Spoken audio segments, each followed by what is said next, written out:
Assalamu alaikum, wa rahmatullah, dear religious brothers and sisters. We have opened this channel to explain our religion Islam to you in as much detail as possible. Some of you who are watching may already know what I am going to tell you, but may have forgotten it in the distraction of the world, and some of you may not know it at all and will learn it through us. My request from my Lord is this. I hope that this channel will be a beacon of hope and a reason to stand up again for many brothers and sisters who are stuck in the swamp of the world. If you like our channel, if we were able to teach something, please like and comment so that it reaches more people. By liking and commenting, you become a partner in this good deed. A king who said, "I am your supreme lord." Pharaoh, the ruler of the ancient Egyptian civilization, a man whose name is mentioned 74 times in the Quran, was buried in the waters of the Red Sea with his incredible wealth, and his body was miraculously found centuries later. The people of ancient Egypt were a people who lived in the delta of the Nile River and did not hesitate to go to war with their enemies. The title of Pharaoh was the title given to the kings of this people who ruled in the time of ancient Egypt. This country was ruled by the pharaonic dynasty. Many pharaohs declared themselves to be gods, and in ancient Egyptian belief, they were responsible for maintaining and preserving order on earth. Pharaoh's beard reached to the ground. His height was short. He ate a camel in one sitting. He used to go to the toilet once in 40 days. He had not been subjected to any hardship in his lifetime. Pharaoh, who declared himself a god, had gone too far. Allah Almighty sent his messenger Moses to him. Moses invited Pharaoh to believe in Allah, the only one, and although he showed the miracles of his staff becoming a snake and his hand shining as a white light, Pharaoh resisted and did not respond to this invitation. Moses said, "Give you 3 days. If you do not obey what I say, Allah will try you with different disasters." And the disasters came one after another after 3 days. Allah first sent a heavy rain to Pharaoh's people who insisted on disbelief. This rain continued for 8 days and 8 nights. In the face of this calamity, Pharaoh's men came to Moses and asked him to pray to his Lord to remove this calamity from us so that we may believe in you. Moses prayed and the flood ceased, but they returned to their disbelief. Allah Almighty sent them the plague of locusts after the flood. It became such that the locusts were so strong that they could not open the gates. In the face of this situation, they again came to Moses and asked him to pray and said that if he did so, they would believe in him. So Moses prayed, and a wind came and blew the locusts into the river. But Pharaoh and his entourage, whose hearts were dulled, did not keep their promise.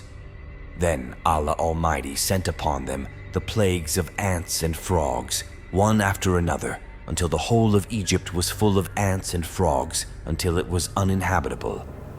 Pharaoh and his entourage, who could not get rid of them, came to him again and asked him to pray, and this time they promised that they would surely believe. Moses prayed again, and they were saved from this calamity, but they did not believe again and continued their rebellion.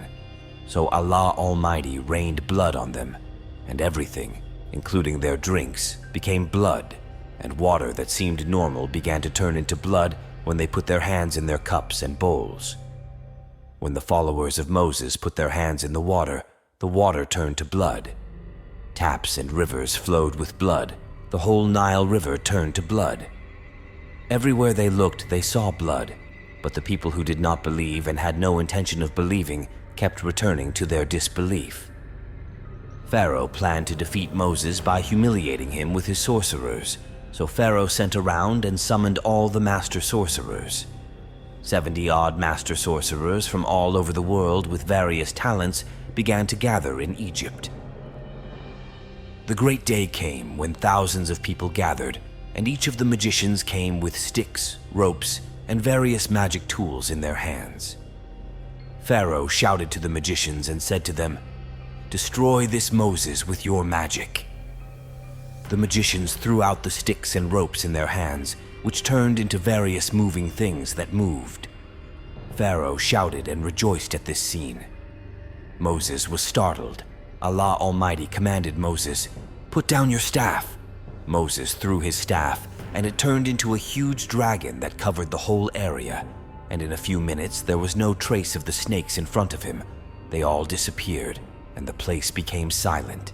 Silent. The magicians knelt on the ground and shouted in unison, "We have believed in the Lord of Aaron and Moses." Pharaoh said, "You have believed in him without my permission. I will cut off the hands and feet of each of us crosswise." The magicians said, "You are taking revenge on us because we believed in the revelations of our Lord when they came to us. O Lord, give us patience and take our lives as Muslims." They were martyred. When Pharaoh did not see any of the children of Israel in the city one morning, he realized that Moses and his people had fled and mobilized his entire army to pursue them. Pharaoh and his army soon caught up with Hazrat Moses and his people, the children of Israel, on the shores of the Red Sea. The children of Israel had an impassable sea in front of them and a large army behind them. Moses struck the sea with his staff. The sea immediately split in two. Moses and his companions started to cross. Pharaoh followed them with his army, but before they could cross, the sea closed and destroyed them. After crossing the sea, the children of Israel turned back and watched Pharaoh's army drown. In 1881, when the Suez Canal was opened, humanity encountered a miracle. A mummified corpse was found by a British research team in Sebel-i-Mevki, which was determined by scientists to be at least 3,000 years old. Has the story reached thee of the forces of Pharaoh and the Talmud? And yet the unbelievers persist in rejecting the truth. But Allah doth encompass them from behind. Day, this is a glorious Quran inscribed in a tablet preserved